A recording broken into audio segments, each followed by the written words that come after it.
Estimados amigos, tengan ustedes muy buenos días en este viernes 28 de octubre. Ya se nos va este mes y estamos empinándonos hacia fin del año. Y como acostumbramos a hacerlo los días viernes, algunos días viernes, no todos, de nuevo vamos a conversar con un interesante invitado. Está con nosotros alguien que no necesita efectivamente mucha presentación, porque ha sido rector de nuestra universidad, y hoy es el gran maestre de la masonería chilena. Y no vamos a hablar justamente de educación ni de temas referidos a nuestro plantel, sino que francamente de política, que es la condición o la materia prima de este espacio. Saludamos con nosotros a Luis Riveros Cornejo. ¿Cómo está, Juan Pablo? Profesor Riveros, sea muy bienvenido a nuestra emisora que usted conoce muy bien. Y claro, nosotros hemos enfrentado recién una elección municipal, se están haciendo recién las evaluaciones de este proceso, pero hay un factor común que todos han destacado, que es la alta abstención expresada en estos comicios. Hemos llegado al 66% de abstención, lo que es inédito en nuestra historia. Y yo ayer comentaba justamente en este mismo espacio que hay un 66% de abstención de quien nadie se hace cargo, porque en realidad la derecha ha estado celebrando los resultados de esta última elección, y en la nueva mayoría los partidos, ni uno solo se ha hecho una autocrítica correspondiente. El gobierno está, claro, realmente incómodo por lo que ha sucedido, pero lo que hemos visto aquí es, después de la elección, más desacuerdos todavía en la situación política. Partiendo por lo general, profesor Rivero, ¿a qué podríamos atribuir la alta abstención? ¿Es falta de civismo o de formación cívica de los chilenos? ¿Responsabilidad del gobierno? ¿Responsabilidad de los partidos? ¿De un conjunto de causas? Me gustaría conocer su opinión. Bueno, yo creo que esto se ha discutido bastante anteriormente y se trata aquí de que nuestro país vive una significativa crisis política. Crisis política que se entronca desde luego con la formación cívica que le hemos dado a los chilenos. En realidad, yo lo he comentado muchas veces, en Chile a nuestros jóvenes no los formamos como ciudadanos, los formamos como consumidores, para que sean disciplinados y organizados en ese contexto, pero que tengan esta idea de deberes, ¿no es cierto?, ciudadanos, que todos aprendíamos antes en la escuela, eso ya no existe. Y por cierto, a eso se ha sumado toda cantidad de denuncias y de hechos fraudulentos asociados a la política, además asociados a otras instituciones, el propio ejército, las instituciones deportivas, las mismas empresas coludidas para engañar al ciudadano. Pero en la política, ¿no es cierto?, hay un desprestigio que es evidente, sobre el cual tampoco ha habido una clara enunciación de responsabilidades, no ha habido correcciones fundamentales, y entonces el ciudadano está alejado de estas cosas, ¿no? Y por lo tanto esto ha llevado a una crisis política que se manifiesta, entre otras cosas, en el tipo de representantes que tenemos, que hoy día son producto de consumo, no son, ¿no es cierto?, personas portadoras de idea, ¿no? Y de eso hay varios ejemplos emblemáticos en la última elección. Y por lo tanto, bueno, tenemos este tipo de problemas políticos, este tipo de políticos que representan y se asocian a estos problemas. El Senado de la República discute si los niños deben llevar o no tareas para la casa. Sí. Los diputados están preocupados acerca de si debe haber o no salero en las mesas de los restaurantes y los problemas fundamentales del país, ¿no es cierto? Ahí hay una protesta generalizada contra el sistema de pensiones y todavía no escuchamos una reacción, una propuesta, ¿no es cierto?, de parte del estamento político y el gobierno incluido. Y entonces todo esto ha llevado al desprestigio y por tanto ese desprestigio hace que los chilenos se excluyan de la participación, a pesar de los llamados de que la manera correcta de enfrentarlo era justamente, ¿no es cierto?, participar y votar nulo, votar blanco, expresar una protesta visible, pero en fin, no se hizo.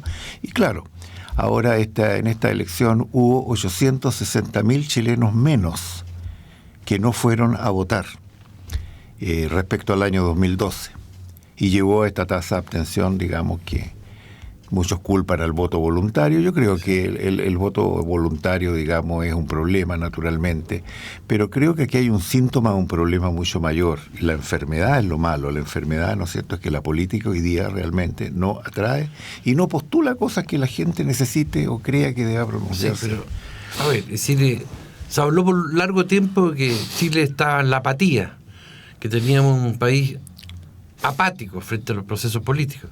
Sin embargo, al mismo tiempo que tenemos una abstención del 66%, lo que se aprecia es un país encendido en la protesta social, en estas movilizaciones enormes que usted aludía, de los que postulan no más AFP, en las manifestaciones de estos últimos días, pero cada día más radicales, de los pescadores artesanales, Sí. es decir, de los estudiantes en su momento. Entonces, este es un país que pareciera estar interesado en la política y en las soluciones. Lo que pasa es que está, claro, desencantado y no encuentra probablemente el sentido a seguir votando para que todo siga igual. Exacto, ese es el problema. Yo siento que aquí no hay propuestas, hay protesta. Y no hay propuesta de parte de quienes uno debería esperarlo, ¿no es cierto?, que son los estamentos que nos dirigen, el Estado chileno, ¿no es cierto?, el gobierno, el Parlamento. Y eso, claro, profundiza el desencanto de la gente. Y cada uno protesta por sus propios problemas. Esa es otra cosa que hay que, ¿no es cierto?, tener en cuenta, porque aquí no hay una protesta, diríamos, por el mal funcionamiento del Estado. No existe esa protesta. Es protesta por mis pensiones o por esto, digamos, ahora los funcionarios públicos, ¿no es cierto?, o los estudiantes por sus créditos, etcétera, etcétera. Entonces yo siento de que ha habido esa falta de ideas y de propuestas, la nueva mayoría, ¿no es cierto?, que es la gran derrotada. Bueno, siempre fue la nueva mayoría un pacto electoral, nunca fue un pacto programático. Yo nunca conocí de compromisos programáticos. De hecho, ¿no es cierto?, cuando se han discutido temas álgidos como el aborto, se creó el debate si eso estaba o no estaba en el programa, porque ni siquiera, digamos, había un consenso respecto a eso. Como una forma de soslayar el problema, ¿no? Como una forma de soslayar el problema. Entonces hay desilusión y efectivamente, ¿no es cierto?, vemos a la derecha celebrando un triunfo, claro. El triunfo debido a que los otros se fueron para la casa y no votaron, porque ellos también sacaron menos votos en términos nominales, digamos, que el año 2012. Entonces la pregunta es, ¿qué es lo que estamos celebrando, ¿no es cierto?, desde el punto de vista de estos triunfadores? Y lo otro que me parece también dramático es que los independientes, ¿no es cierto?, y los otros partidos, pro, ¿no es cierto?, incluidos, disminuyeron también su caudal electoral respecto al año 2012. O sea, claro, sumidos también en sus propias contradicciones, escándalos. Desde luego, otros, en los mismos escandaletes en que está metido el resto del sistema, ¿no es cierto? Y sin una propuesta integral que sea convincente y atractiva. A lo mejor dirán, claro, las elecciones municipales no son, ¿no es cierto?, la instancia para propuestas de tipo nacional, de tipo profunda, significativa en materia de transformar cosas. Uh-huh. Pero naturalmente que yo creo que la gente esperaba un pronunciamiento, por lo menos de parte de quienes encausan esto, que son los partidos políticos, a estos graves problemas nacionales y a cómo vamos a ir construyendo un camino de salida aquí en adelante. Sin embargo, profesor Rivero, hubo en esta elección un fenómeno que también se ha celebrado muchísimo, esta elección que nadie esperaba del nuevo alcalde de Valparaíso, de un joven dirigente político de izquierda, que irrumpe por encima de lo que él mismo llamó el duopolio político y logra ganar las elecciones alcaldicias de nuestro principal puerto principal, como se decía. Me refiero al triunfo de Jorge Sharp. ¿Qué importancia usted le asigna a esta elección? ¿Puede hacerse una proyección nacional a partir de esta situación provincial, comunal? No, yo creo que no, es muy difícil tener esa mirada. Yo creo que aquí hay un síntoma del descontento, del rechazo, ¿no es cierto? Y es votar por el más distinto de todos.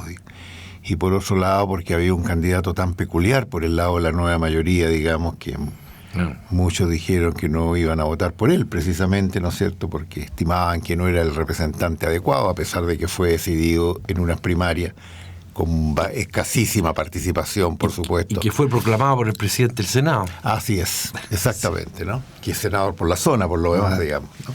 No, yo creo que no, además que Yo siento de que él tiene también esa visión, ¿no es cierto?, un poquito rupturista, ¿no?, que no contribuye justamente a lo que el país busca. Yo creo que el país busca más diálogo, más propuesta y más acuerdo respecto a qué es lo que vamos a hacer como país para los próximos 20 años. Yo creo que la gente siente ese desamparo respecto a que no hay soluciones, pero tampoco no hay credibilidad, ¿no es cierto? Entonces estamos terminando en 2 candidatos presidenciales que son expresidentes, que son ya, ¿no es cierto?, el camino recorrido. Sí. Deberíamos estar mirando, digamos, ideas nuevas, propuestas nuevas, y abordar el tema político con un poquito más de seriedad de lo que estamos haciendo. Pero ¿no cree usted que justamente en esta desacreditación de la clase política, de los partidos, están dadas las condiciones como para que surja un candidato, una alternativa más bien, de carácter más social que político, del mundo que hoy día se levanta y defiende, como usted decía, sus derechos? ¿No podría estar dadas las condiciones como pasó, por ejemplo, en Ecuador, que de repente un personaje, pegó en la mesa y dijo voy solo, y le ganó a toda la clase política y hasta hoy sigue presidiendo el país? ¿Están dadas las condiciones en Chile para un fenómeno de esta naturaleza? Yo creo que sí, porque es un fenómeno tan parecido al de Macri en Argentina, que también, ¿no es cierto?, nadie tenía mucha confianza, credibilidad en el éxito de su propuesta, y hoy día es el presidente argentino. Yo creo que hay esta búsqueda de alternativa. Yo creo mucho en esto del duopolio. No podemos seguir sujetos a estos caballeros que han hecho con el país durante los últimos 12, 15 años realmente un desastre. Esa es la verdad de las cosas. El país no está funcionando. Esta crisis política nos ha llevado a una crisis institucional. Nuestras instituciones no están funcionando debidamente. Y creo que de eso hay mucha evidencia de sobra, digamos, desafortunadamente. ¿No es cierto?, todas estas cosas absurdas de trámites legales, ¿no es cierto?, esta forma de hacer leyes express, ¿no?, y de legislar un poquito a tontas y a locas, ¿no es cierto?, que después nos damos cuenta que las leyes están mal hechas y algunas tienen que volver, como la reforma tributaria al Congreso. O sea, no estamos funcionando bien. La gente quiere más seriedad. Y yo siento que el país, ¿no es cierto?, necesita esa propuesta distinta, alternativa. Yo no estoy convencido de que venga de un discurso rupturista, ¿no?, de un discurso, diríamos, de avanzada, ¿no es cierto?, en este sentido social. Yo siento que aquí el gran actor ausente es la clase media chilena, que es la que está olvidada definitivamente, ¿no es cierto?, en el marco de las decisiones políticas principales. Yo creo, digamos, en la necesidad de una propuesta. El país tiene 4 problemas fundamentales que quiere que la gente aborde, los políticos. El tema de la educación, de la salud, la previsión y la seguridad ciudadana. Y resulta que en esos 4 ámbitos hemos avanzado a topetones y estamos preocupados de otras cosas. Yo creo en el tema de los énfasis. Yo creo que no hay cosas que deben dejarse de lado, por supuesto. ¿No es cierto? Hay cosas muy importantes que el país tiene que acometer, pero me parece que aquí hay 4 prioridades sobre los cuales necesitamos un pronunciamiento que tiene que ver, ¿no es cierto?, con recursos, tiene que ver con política y tiene que ver con un compromiso de 20 años. Nadie va a cambiar nada en los próximos 4 años. Pero ¿usted cree, profesor, que pueda haber alguna capacidad de reacción después de estos comicios, cuando uno ve lo que le decía en un comienzo, esta pugna que ha surgido ahora entre la Democracia Cristiana, que sigue siendo el partido más grande de la nueva mayoría, pero tercero después de los 2 partidos de la derecha en el país, y que parece que está a puertas de un rompimiento definitivo de la coalición gubernamental, y frente a un gobierno que al mismo tiempo da la impresión de que quiere empatar los meses que le quedan en su administración. ¿No podríamos estar a riesgo de una ruptura ya más seria, de no reaccionar ahora la clase política, los partidos, en fin, el sistema, la institucionalidad, respecto a lo que está sucediendo? Yo tengo mis dudas sobre eso, Juan Pablo. Yo he visto tanto de políticos de la nueva mayoría que han sido muy críticos con las acciones del gobierno, con los proyectos del gobierno. Conversé durante las discusiones en los temas de la desmunicipalización o en los temas anteriores de la ley, ¿no es cierto?, que se aprobó con esto de la no discriminación de estudiantes y todo el problema de la ley de educación superior, he visto las reacciones, yo diría furibundas de principio de muchos parlamentarios, ¿no es cierto?, de la nueva mayoría, pero que al final terminan levantando la mano aprobando las leyes, sí, ¿no? Y entonces me pregunto por qué. Yo creo que al final del día uno llega a un puro convencimiento. Aquí dependemos de la cantidad de cargos, de la cantidad de pega, de la cantidad de directorio, de la cantidad de empleo, que son fabulosos, ¿no es cierto?, en número y en significado. Y obviamente la estabilidad de los propios partidos políticos, ¿no es cierto?, en el interior depende de eso. Entonces me cuesta pensar de que un partido hoy día va a decir, mire, ¿sabe? Me voy de la nueva mayoría y me voy del gobierno, por lo tanto, porque yo quiero un proyecto propio distinto, ¿no es cierto? Yo creo que van a buscar todas las instancias para acuerdos un poquito informales, mucho detrás de la puerta, cambiar de nuevo el gabinete, ajustar esto, lo otro, hacer un nuevo compromiso para los próximos meses. Yo creo que al final no hay este convencimiento de ideas. Aquí el problema fundamental es ideas. Yo no veo a la nueva mayoría discutiendo eso, en qué hemos fallado en términos de la idea y las prioridades que hemos puesto. Por lo tanto, es un pacto electoral que se está desarmando porque le fue mal electoralmente. Claro, pero estando en acuerdo con eso, de que las ideas no son las que han surgido en esta crisis institucional y política que vivimos, bueno, todo está muy mediatizado hoy día por los autoproclamados candidatos presidenciales. Sí. Es decir, esto de que sean dos expresidentes que no tuvieron buena evaluación en su gobierno, por algo lo que los sucedieron en ambos casos fueron presidentes de distintos signos. Claro. Entonces, bueno, estamos sometidos a eso y parece que en esto nadie cede. Y justo con preguntarle su opinión respecto de estos autoproclamados, ¿qué valor le asigna usted a situaciones como la de Alejandro Guillier, por ejemplo, que han logrado, dentro de la nueva mayoría y del país, probablemente tener bastante ascendiente, aunque todos sabemos que electoralmente no hay nadie que hoy día pueda decir, mire, yo tengo por lo menos un porcentaje del 20 o el 25% del padrón electoral? Claro. Bueno, yo creo de nuevo aquí el tema es cuáles son las propuestas, ¿no? Todo este debate dentro de la nueva mayoría, que hoy día es un debate que se ha achicado más, porque por cierto se achicó el mercado, como se diría, ¿no es cierto? No está basado en propuestas, en ideas. ¿Cuál es la diferencia, no? Y yo lo que veo es lo mismo que ya experimentamos con este gobierno, el último gobierno de la nueva mayoría. Buenos titulares, ¿no?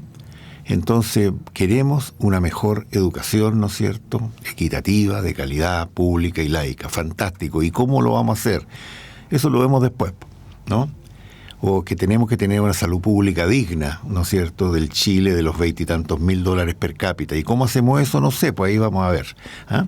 Entonces yo siento, digamos, de que es una discusión vacía y creo que en este minuto no representa, digamos, una cuestión fundamental para el país. La propuesta de estos presidentes también, yo tuve un diálogo con ambos, ¿no?, en una instancia, y realmente yo creo de que quedó ahí muy en claro de que en realidad no hay un programa, hay buenos rostros. ¿Ah? Este es un país que busca rostros. ¿Ah? Como en la televisión, ¿no? Como en la televisión, ¿no es cierto? Y la alcaldesa de Maipú es un buen rostro, reconocida, ¿no es cierto? Entiendo, pero esa va a ser, ¿no es cierto? Y en cierta medida la votación en Valparaíso también es un poco un rostro nuevo, un rostro distinto. Veamos qué es lo que pasa con eso. Pero yo siento, digamos, de que el país está carente, ¿no es cierto?, de una discusión un poquito más que es necesaria. Tampoco se trata de volver a ideologizarnos y a tener programas, ¿no es cierto?, tipo 70 medidas, ¿no es cierto?, pero sí una cuestión un poquito más creíble. Y yo creo que ya la gente dejó de creer en los políticos, en todos. Y eso es lo que la derecha todavía no entiende. Vamos a tener que elegir un presidente, pero si ese presidente lo vamos a elegir así por descarte, digamos, obviamente que el país va a seguir sufriendo estos mismos problemas para los próximos años. Y yo siento que el país está jugando, digamos, su condición de largo plazo. Ayer nomás leía de que Chile ya hoy día en los rankings del Banco Mundial es el tercer país en Latinoamérica, fue superado por Perú y por Colombia, ¿no? y vamos a seguir retrocediendo. Y obviamente nuestros indicadores sociales no han mejorado en absoluto. En materia de distribución del ingreso estamos como partimos, ¿no es cierto?, uno de los 15 países más desiguales del mundo, y obviamente con problemas acumulados en estas áreas que he mencionado, que son tremendos, de una enorme magnitud para un país como este. Entonces yo creo que el país yo creo que el país necesita una propuesta distinta, francamente. Sí, ahora, lo traigo a un tema que usted ha destacado entre los relevantes, el tema educacional. La gran reforma que prosperó a partir de la movilización de los estudiantes, en fin, en el país, fue esta la reforma educacional, que tendría que haberla implementado el gobierno que ya se nos va, que empezó a irse por lo menos de Michelle Bachelet. En su experiencia como rector, como una persona entendida en estos temas educacionales, si usted tuviera que hacer una evaluación de lo que se ha hecho en materia educacional, ¿es una reforma que está en pañales, que se está implementando exitosamente, o que ya se está abortando como tantas otras reformas en el país? Yo creo que no ha existido una reforma en educación, eso lo he comentado varias veces. Yo creo que se han hecho reformas en materia administrativa y financiera, pero reforma en educación, ninguna. Este nuevo proyecto de ley de educación superior, ¿cuál es el modelo de educación superior que estamos deseando para el país, que queremos para el país? No, hay reglas de cómo se castiga a unos u otros por distintas cosas, cómo se asignan platas por aquí o por allá, cómo tenemos un sistema de acreditación, lo cual está muy bien, pero no tenemos un ideal de educación. Y este gobierno tenía el compromiso de recuperar a la educación pública. En eso no hicimos nada, al contrario. Terminamos con el primer proyecto de ley que aprobó el gobierno, ¿no es cierto?, haciendo gratuita la educación privada subvencionada. O sea, exactamente al revés de lo que yo y muchos chilenos esperábamos. Entonces no se ha hecho nada, o sea, retrocedimos. Y por lo tanto, ¿no es cierto?, creo que tenemos una tremenda deuda pendiente en esa materia, ¿no? Una deuda pendiente con la educación técnico-profesional, que en este mismo proyecto de ley de educación superior es como ninguneada, digamos, porque siempre en Chile hemos pensado que es la educación así para los más pobres nomás, pues, así que la importante es la otra. Entonces yo creo que tenemos una tremenda deuda pendiente en esta materia, que debió haber sido el corazón de una propuesta de gobierno, y yo creo que para una propuesta hacia el futuro la educación tiene que ser el corazón de esto. Si no recuperamos un sentido de ciudadanía, un sentido de pertenencia, de responsabilidad por el común, estamos embromados como país, ¿no? Sí. En el surgimiento de una alternativa, como usted dice, en una esperanza para Chile, en el pasado siempre hubo instituciones que gravitaron muchísimo. La propia institución que usted representa, la masonería de Chile, tuvo su propia crisis también después, ¿no es cierto?, de la dictadura. La Iglesia Católica, que tenía una crisis de la cual no ha logrado salir a plenitud, y que sin embargo influían, es decir, hubo partidos, movimientos que se surgieron en torno a la doctrina social de la Iglesia Católica, por ejemplo. Hoy día la Iglesia no parece tener mucha gravitación. No sé si los masones tienen mucha gravitación, por lo menos vemos que están activos en este tipo de debates y foros que usted ha promovido en la institución. Pero otra gran institución que siempre gravitó mucho fue nuestra Universidad de Chile. ¿Cómo ve a la Universidad de Chile hoy día enfrentando esta crisis institucional y política que vive el país? Fíjate que yo veo a la universidad como encerrada en sí misma, o sea, ¿no? ¿Qué es lo que habría esperado uno en los 60, vamos a decir? Habría esperado que la Universidad de Chile fuera un gran foro donde se intercambiaran ideas y propuestas sobre Chile, donde se expresaran estas inquietudes, donde hubiesen distintas miradas, por supuesto, ¿no es cierto?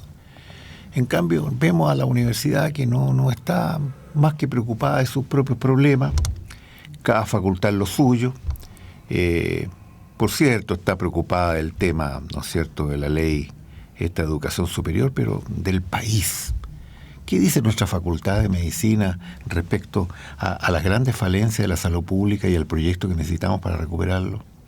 ¿Qué dicen nuestras facultades, ¿no es cierto?, de filosofía, humanidades, ciencias sociales sobre educación? Economía, con la desigualdad que existe en nuestro país. ¿No? Entonces yo siento que la universidad, como claro, y eso ha tenido mucho que ver con el financiamiento, estamos más preocupados de equilibrar el presupuesto, yo eso lo entiendo, naturalmente, yo lo viví, ¿no? Y por lo tanto el tiempo que uno tiene que asignarle a las cosas está mucho más en aquello que tiene retorno que en aquello que no tiene un retorno financiero directo.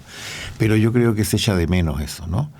Mi sensación, yo recorro el país, digamos, he estado en muchas partes, ayer mismo estuve en la Universidad de Magallanes. Yo recojo mucho esta sensación de que el país está funcionando mal, de que la Universidad de Chile es otra universidad nomás, no es la universidad, no es otra universidad, digamos, y en muchas cosas, probablemente segunda o tercera nomás. Y a mí me molesta mucho, me duele mucho eso, porque yo siento que la universidad debe recuperar ese carácter nacional que fue tan importante en el proyecto universitario que se construyó a partir de 1930. Una universidad nacional para Chile que respondiera a las preguntas esenciales de nuestra sociedad, que fuera capaz de convocar distintas visiones, ¿no?, para que, bueno, el país pudiera encauzar sus debates. Era una gran contribución. Hoy día nadie está haciendo eso. Y eso, por cierto, es también, digamos, el por qué los partidos políticos mismos están ausentes de la universidad. Yo veo que las discusiones de nuestros jóvenes tienen que ver con cuestiones mucho más puntuales, instrumentales, con nombres un poquito curiosos de los movimientos y todo esto. Claro, porque no le estamos enseñando a ellos de que esta universidad en realidad tiene que mirar a Chile. Eso lo dijo Andrés Bello, digamos, y yo creo que se nos ha olvidado. Miramos a nuestros problemas, y siento que eso nos ha puesto en un plano un poquito secundario. Como periodista no puedo soslayar la pregunta final. Hay quienes han planteado su nombre como una alternativa, como la posibilidad de congregar voluntades e incluso proponerlo como candidato presidencial en los próximos comicios. ¿Cuál es su reacción frente a esta propuesta, su voluntad al respecto? Yo tenía muchas dudas respecto a eso, pero yo tengo cada vez menos dudas. Yo creo que estas son responsabilidades que hay que tomar. Yo siento de que el país necesita una discusión de ideas, una propuesta de verdad, con un rostro que no venga de la política, y yo en eso estoy dispuesto. Porque siento de que nuestro país ha estado demasiado, yo diría, diluido en sus ansias por esta politiquería tan pequeña, ¿no es cierto?, que nos ha llevado a debates un poquito insensatos. Yo creo que se hizo una gran labor, una gran tarea, ¿no es cierto?, en los primeros gobiernos de la Concertación, pero eso se ha diluido y nos hemos transformado en un país, ¿no es cierto?, que tiene una conducción débil, ¿no es cierto?, sin ánimo, que responde más a las cuestiones mediales que a las cuestiones sustanciales. Y yo siento, de nuevo, yo siempre lo he sentido y hoy día lo ratifico mucho más, ¿no es cierto?, este abandono en que está la clase media chilena, porque es la que paga todos los costos. ¿Y cómo emerge un candidato que, por lo que entiendo, no tiene partido? Ninguno. No tiene una organización activa detrás que esté proponiendo. Entiendo que tampoco está reclutando firmas a lo largo de todo el país. Es decir, ¿cuál podría ser la estrategia para que surgiera un candidato como usted, que represente a todo este sector de la clase media, por ejemplo, que ha perdido la palabra en los destinos del país? Esto tiene que ser articulado. Yo siento, digamos, de que esto viene mucho de la inquietud de los académicos a lo largo del país, del profesorado, de los dirigentes de la mediana y pequeña empresa. Muchos de todos ellos han hablado conmigo. No se trata aquí de hacer un partido político, porque creo que eso va a ser más de lo mismo, pero sí se trata de una candidatura ciudadana con una propuesta con visión de largo plazo. No es una propuesta para qué es lo que vamos a hacer en los primeros 5 meses. Eso es muy importante, pero como un paso para algo más fundamental, porque yo creo que el próximo gobierno debe instalar una agenda de 20 años y debe comenzar a implementarla, ¿no es cierto?, para que el país no siga en estos altos y bajos. El país necesita tener una perspectiva. Yo siento mucha pena por los jóvenes a los cuales enseño, porque veo que su futuro está comprometido por las cosas que no estamos haciendo hoy día. Muy bien, profesor Rigueros, le agradezco esta visita que ha hecho a nuestra emisora, a nuestro canal de televisión y también a nuestro diario electrónico. Nos estaremos viendo más adelante, especialmente en esta agitada política o circunstancias que estamos viviendo en nuestro país, en el que parece ser que usted tiene o busca consolidar una propuesta política y ciudadana. Muchas gracias. Gracias a ustedes, Juan Pablo. Muchas gracias.